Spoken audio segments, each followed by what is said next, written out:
जानते हो तुम, कुछ ना कहेंगे हम। दोस्तों, आज का किस्सा 40 साल तक सिने प्रेमियों के दिलों पर राज करने वाली खूबसूरत एक्ट्रेस माला सिन्हा का है। माला सिन्हा के चाहने वालों की आज भी कोई कमी नहीं है। उनकी फिल्में आज भी जब टीवी पर आती हैं तो लोग रिमोट को साइड में रखकर बैठ जाते हैं।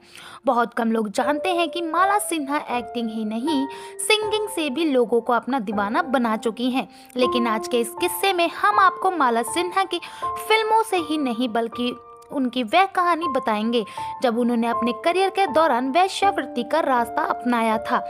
अब इसमें कितना सच है कितना झूठ, ये तो आप हमारी वीडियो में जानेंगे, तो बने रहिए हमारी वीडियो के अंत तक। माला सिन्हा का जन्म 11 नवंबर 1936 को कोलकाता में हुआ था। माला सिन्हा ने बाल कलाकार के तौर पर अभिनय की दुनिया में कदम रखा था। उन्होंने शुरुआत की कई बंगाली और नेपाली फिल्मों के लिए काम किया था।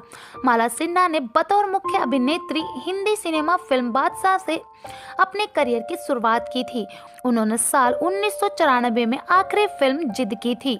हालांकि ऐसा भी कहा जाता है कि फिल्मी करियर के दौरान माला सिन्हा वेश्यावृत्ति के धंधे में उतर गई थी। उन दिनों माला सिन्हा कामयाबी की बुलंदियों पर थी, लेकिन तभी कुछ ऐसा हुआ जिसने न सिर्फ फिल्म इंडस्ट्री बल्कि एक्ट्रेस के फैंस को भी हैरान कर दिया। माला सिन्हा के घर के बाथरूम में लाखों रुपए मिले थे और जब ये बात लोगों ने सुनी तो लोग दंग रह गए।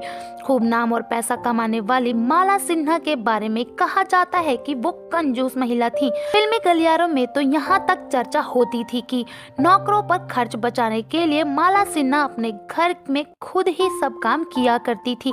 पर माला सिन्हा के मुंबई स्थित घर पर इनकम टैक्स का छापा पड़ा था। इस दौरान उनके बाथरूम की दीवार में 12 लाख रुपए बरामद हुए थे। उस जमाने में इतने रुपए बहुत मायने रखते थे। इनकम टैक्स के अधिकारी इस पैसों को जब्त करने की बात कर रहे थे, लेकिन इस पैसों को बचाने के लिए माला सिन्हा ने अदालत से बेहद हैरान करने वाला बयान लिखकर दे डाला, जिसे सुनकर वहां मौजूद सभी लोग सन्न रह गए। माला सिन्हा ने इन पैसों को बचाने के लिए लिखकर दिया कि उन्होंने वेश्यावृत्ति करके ये रुपए कमाई है। यह बयान जब अखबारों की सुर्खियां बनी तो माला सिन्हा के फैंस को जबरदस्त धक्का लगा। तरह तरह की बातें होने लगी।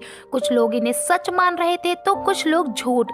ये कोर्ट में दिया माला सिन्हा का लिखित बयान था, लेकिन इसके पीछे की एक और वजह भी थी। कहा जाता है कि माला सिन्हा के पिता अल्बर्ट इन रुपयों को हाथ से नहीं जाने देना चाहते थे, इसलिए उन्होंने वकीलों की ये सलाह अपनाई और माला सिन्हा ने ये बयान दे डाला था।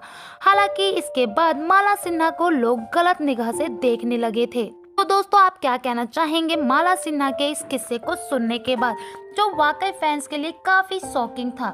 हमें अपनी राय कमेंट बॉक्स में कमेंट कर जरूर बताएं। तो मिलते हैं आपसे अगली वीडियो में, तब तक आप अपना ध्यान रखिएगा। Bye bye.